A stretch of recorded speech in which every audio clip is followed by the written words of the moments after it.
जीवन के संघर्ष।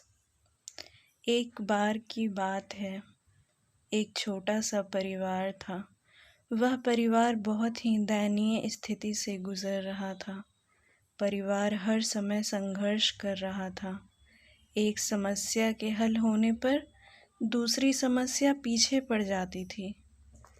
इन संघर्षों से थक कर परिवार के एक छोटे बच्चे ने अपने पिता से शिकायत की, अब मैं जिंदगी के इन थपेड़ों से थक चुका हूँ। हर रोज के संघर्ष से तंग आ चुका हूँ। मुझे अपना भविष्य अंधकार में दिखाई दे रहा है। उसका पिता एक पेशेवर रसोइया था। 2 लड़के को रसोई घर ले आया। उसने पानी से 3 घड़े भरे और तीनों को चूल्हे पर रख दिया। जब तीनों बर्तन में पानी उबलने लगा तो उसने एक बर्तन में आलू रखे, दूसरे बर्तन में अंडे और तीसरे बर्तन में कॉफ़ी बीन्स। तीनों बर्तन को उबलने दिया। बेटा बेसब्री से इंतज़ार कर रहा था, सोच रहा था कि उसके पापा क्या कर रहे हैं।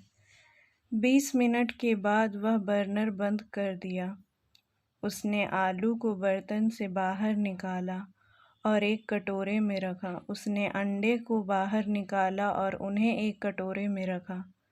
फिर उसने कॉफ़ी को बाहर निकाला और एक कप में रखा।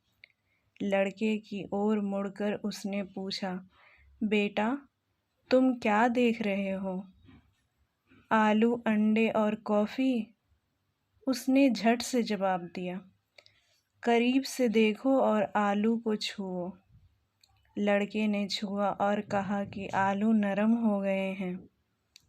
फिर उसने लड़के को एक अंडा लेने और उसे तोड़ने के लिए कहा। खोल को तोड़ने के बाद उसने कठोर उबले हुए अंडे को देखा। अंत में उसने लड़के को कॉफ़ी पीने के लिए कहा। इसकी मस्त सुगंध उसके चेहरे पर मुस्कान ले आई। पिताजी, इसका क्या मतलब है? लड़के ने पूछा। फिर पिता ने समझाया कि आलू, अंडे और कॉफ़ी बीन्स, इन तीनों को एक ही प्रतिकूलता यानी उबलते पानी के सामना करना पड़ा और हर एक के अलग तरह के प्रतिक्रिया दी। आलू मजबूत कठोर था, लेकिन उबले पानी में यह नरम और कमज़ोर हो गया। अंडा नाजुक था, जिसके अंदरूनी भाग की रक्षा एक पतली बाहरी आवरण कर रहा था। उसे उबले पानी में अंडे के अंदर का हिस्सा सख्त हो गया। इसी प्रकार कॉफ़ी बीन्स भी अलग थे। उबलते पानी के संपर्क में आने के बाद इन्होंने पानी को बदल दिया और ज़बरदस्त कॉफ़ी बनाई। उसने बेटे से पूछा, कुछ तुम इस तरह के हो। जब प्रतिकूलता तुम्हारे दरवाजे पर दस्तक देती है तो तुम कैसे प्रतिक्रिया देते हो? क्या तुम एक आलू हो, एक अंडा हो या फिर कॉफ़ी बीन्स हो? तो मेरे चैनल को सब्सक्राइब कीजिए और इसी तरह के नए नए मज़ेदार कहानियाँ